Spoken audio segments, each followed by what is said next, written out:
اور آپ کو بتائیں کہ اسلام آباد ہائی کورٹ نے ایون فیلڈ اور العزیزیہ ریفرنسز میں نواز شریف کا سزا کے خلاف اپیل کا حق بحال کر دیا ہے۔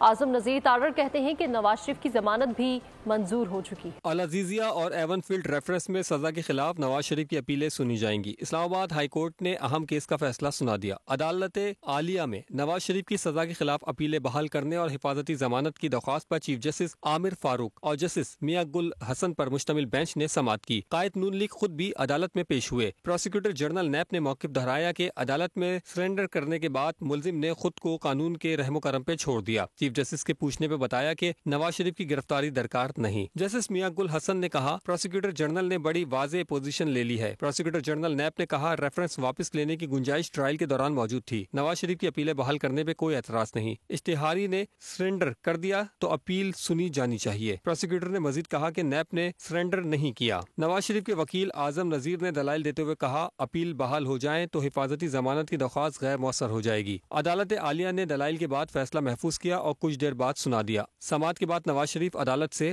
روانہ ہو گئے۔ کارکنوں کی بڑی تعداد ساتھ موجود تھی۔ اگر آپ کو ہماری یہ ویڈیو پسند آئی ہے تو ہمارے چینل کو سبسکرائب کریں اور بیل آئیکن پر کلک کریں۔ سبسکرائب کریں اور بیل دبائیں تاکہ کوئی خبر رہ نہ جائے۔